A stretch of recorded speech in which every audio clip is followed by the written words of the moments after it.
Should an agent or a lender or an entrepreneur be looking at the analytics of their Instagram, Facebook, YouTube, Twitter? Yeah. Why should they be looking at that? Because if not, then you could just be posting to a blank audience.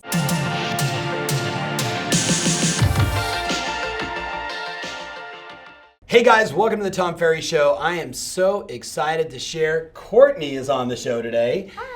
Courtney is just a badass. Did I say badass on the Tom Ferry Show? Yes. I think I did. Social media coordinator, strategist. She's the one that is just helping me nonstop behind the scenes. Not only do the right thing, post the right way. She corrects all of my errors when I spell check everything. And I thought today we would get into the master's brain over here and talk about 10 rules for social media to make it more impactful, better results. So at the end of the day, you extend your brand and get the greatest possible reach. So Courtney, we wrote down 10 rules. I really should say you wrote down 10 rules. So let's talk about alt text. Now, obviously this is in relationship to Instagram. Yes. We all want to get a better response on Instagram. We know that Instagram has a tremendous amount of eyeballs and traffic. So talk specifically about alt text. So alt text is something that will go on your post for Instagram, and it will help out with SEO, and it will also help out with users who are visually impaired so they can access your posts at a better quality. So alt text is something that you would add after the fact that you've made your post. You would then click on like the three buttons at the top. Okay, the three little buttons at the top. At the top right-hand corner, and you would edit alt text, and you just kind of describe what the photo is about. So you're saying this really quickly. So edit alt text means you hit the three buttons, then you hit edit, and then you press alt text. Which you will see where you can add people that you want to tag, which would be like on the left bottom corner, and then the right bottom corner would have alt text. So then once it opens up, it kind of opens up into like a text box, and you would then start using SEO keywords to then describe your photo. So let's say, for example, I am taking a photo of a park near my home, or a very famous location, or a restaurant, or a house for sale. It could be any one of those things. So from a keyword strategy standpoint, this is very important.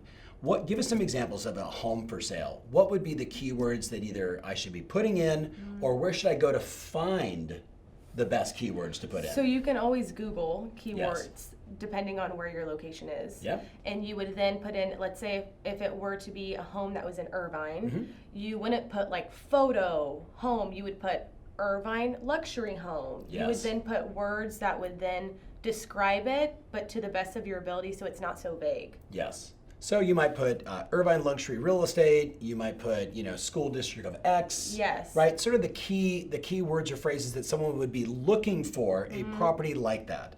So the impact of alt text from an SEO standpoint, is it worth the extra steps to hit the three buttons, to hit the edit button, to add in those keywords? Yeah, 100%. Because if you think about it, if someone were to look in Google for something like this, your keywords could potentially pop up with your post. Yes. Similar to like if you use SEO words for a blog. Yes. When you type it in on Google, those will then pop up, and then it'll show you the top 10 blogs or what have you that are using them. Awesome, right? So once again, just a simple SEO hack for you to get your brand out there and be more exposed. Let's talk about scheduling tools, right? So many of us right now, they're not blessed to have someone like yourself. They're doing it themselves, just as I've done. And you, and of course you have to correct all my mistakes. Yeah. But I'm doing it in real time, and I don't use any of these tools. I just somehow seem to figure it out. But there are some great tools. So what's the one or two you recommend, and why?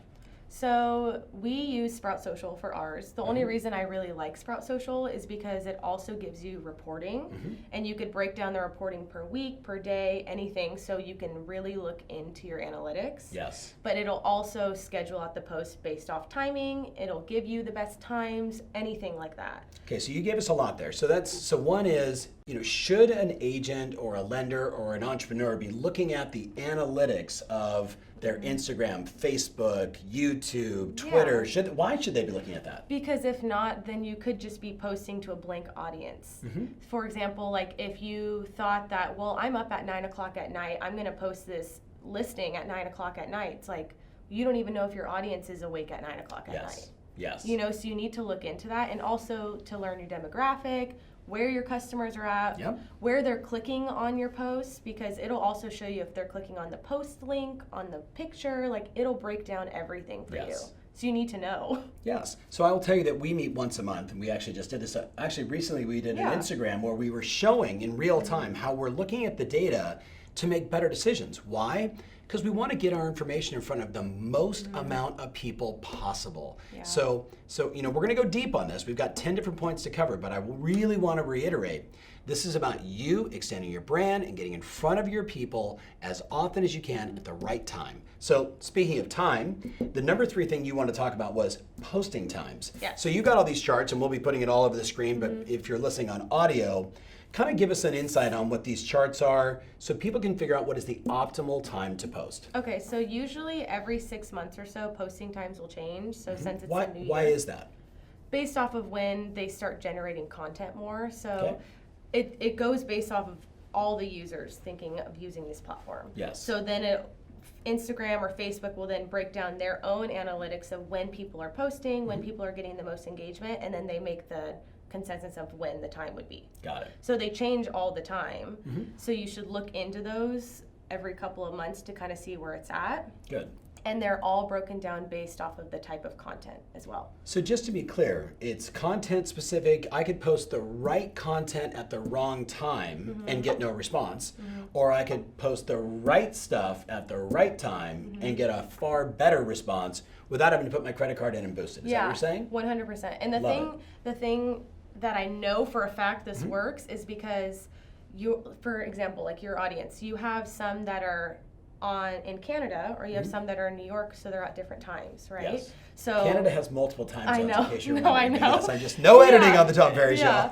So if I were to post Yes. something at 5:30 in the morning, let's say a Mindset Monday, that's perfect for your New York audience because they're up at that time. Correct.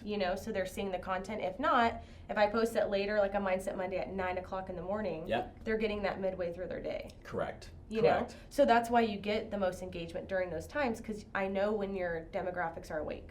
So again, going back to why Sprout Social is so important, for us, we're, literally I posted something last night at 7 o'clock on Instagram, and then subsequently on all the different Facebook pages, thank you. I had people from Australia, New Zealand, from all over Europe, right? Immediately, thank you so much, because for them it was early in the morning, right? Or not exactly, but close, right? It was, it was later in the day for them. So super important, right? The scheduling tool to make sure you're touching the people at the right time. And then where do they go to find the specific posting times? Because we were talking about, there's nothing really out there. You can't say, like, what's the optimal time to post on Facebook for real estate? Right? Because you've definitely got finance, you've got global engagement, right? You've got all these consumer goods. So what should they be looking for? Where did you find these graphs? So I found these actually through Sprout Social. So Sprout Social has, every Monday they have their own blog that comes out with like social media updates. Good. There's also the Social Media Examiner is one of them, Social Media Today. There's a ton of different ones that you could look at. But for these ones, they just posted them for 2020 based off the different times for the different platforms. And kind of the consistency is posting on Wednesdays because they're starting to see that hump is in the midweek. And a lot of people will post on the weekends, not knowing that some people aren't on their phone on the weekends. They're doing activities with people. Bingo. So Wednesday is a good touch point because people are in the office. You have to also think when you're doing certain things. So like, I wouldn't post something Monday at 5 o'clock at night because people are probably at dinner. Right? So people after dinner will probably be on their phones. So you probably post something at 7 p.m. You just have to kind of gauge when you think people would be on their phones. Yes. So because of you, we went from posting a fair amount of content to now posting 3 times the content a day, every single day on every single platform. Someone's watching right now going, "We know, Tom. We see it." Could you shed some light on that, which is just increasing the amount of content on LinkedIn, Twitter, Facebook, YouTube, Instagram, and more, right? So why are we doing that, and what should our watchers, our viewers right now be doing in terms of that same strategy? Well, I wouldn't up the content if it's going to be content that isn't valuable. Okay, so your content should be valuable. If you're posting 3 to 5 times a day, you want to make sure you're bringing value with those 3 to 5 posts, not just posting ridiculous amounts of content just to push it out there. Because the more content you post, obviously the more engagement you get, you know, the more likes, comments, all of that kind of stuff. So that's why we've been posting additional content, because then let's say if we post one video and it gets 7,000 views, but then a couple hours later we post another one that also gets 6,000 views. That will help with our analytics. Yes. Because we're seeing that, okay, they're posting this many times a day. Look at their engagement, how high it's going now because of the post. And because it gets good engagement, what does each platform do? They prioritize it. They prioritize so it gets in front of more people. Yeah. Right? Because if you think about it now, Instagram used to post your posts by whenever you were posting at different times, your followers. Now it's kind of like a pick and choose. If you look on, it's not in order anymore, your timeline. Yeah. It's based off of what the primetime content is. And even Facebook reads that too, because you have to think Facebook owns Instagram. Yep.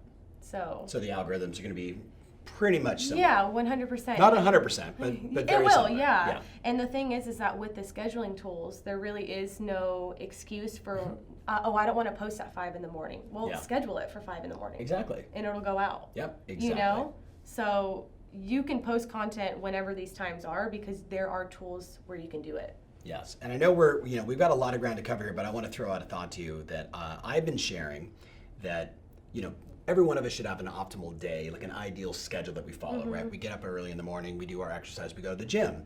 And what I've done is I've associated with every one of those activities, this is a time for them to post. Yeah. So you go to the gym and you walk out of the gym at 6:30 and say, got my, X reps in, yada, yada, yada, hope you're having a great day. Then you get to the office and you do your morning routine, which is like going into the MLS and looking at what's happening and then quickly grabbing your phone and saying, did you know that right now we've got X number of homes on the market? We had Y cancellations yesterday. We had X number of expireds. We had Z number of, and you share that kind of real-time data. Yeah. So I really want you to think about, guys, that you're doing things every day that are meaningful to people, to your point earlier. Yeah. Don't just post to post. No. Right? Sometimes, we're not all celebrities, right? So we can't do we're not all celebrities. By the way, she was a little nervous about doing the show. Oh, I told her we'll just put that on her.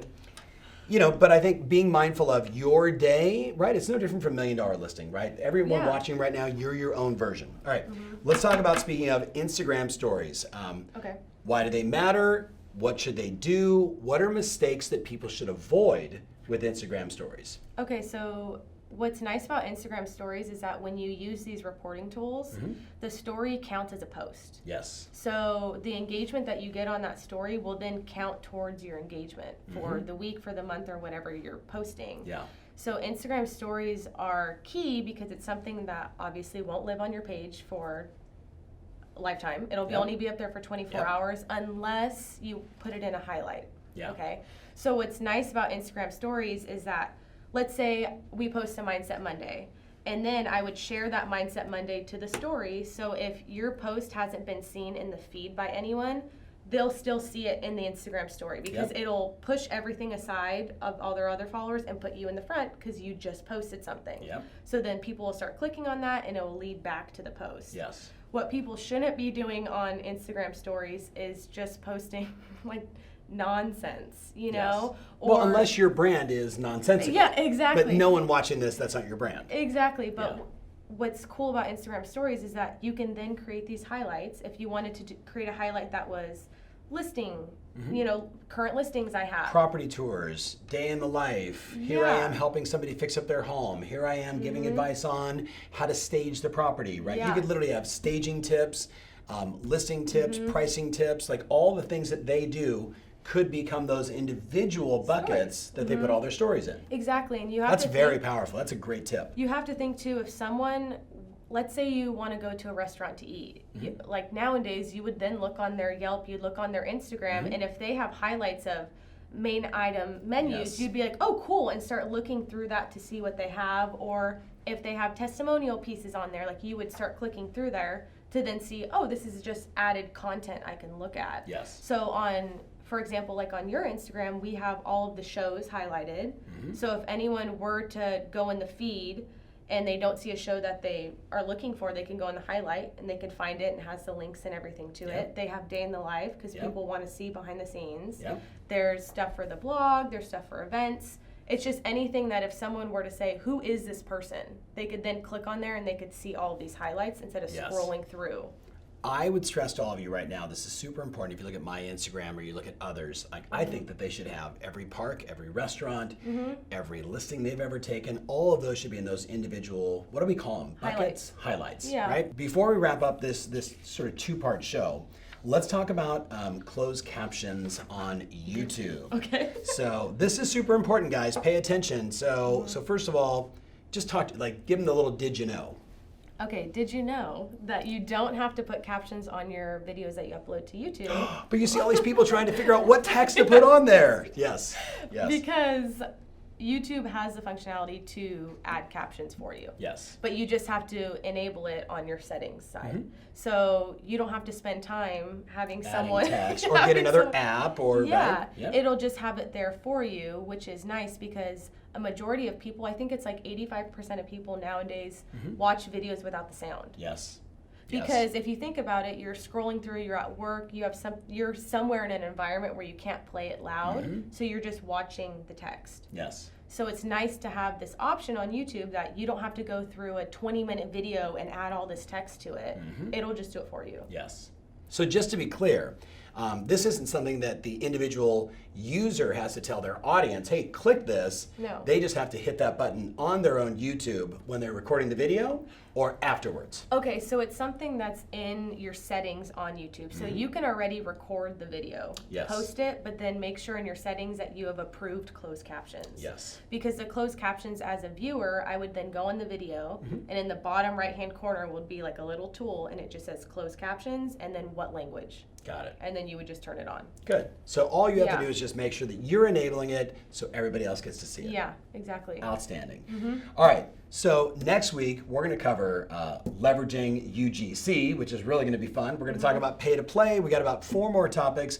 But Courtney, as we wrap up today's show, first of all, thank you for being on the show. I know you're getting nervous, right? That was the giggle that I was expecting. That's all I really wanted from this show.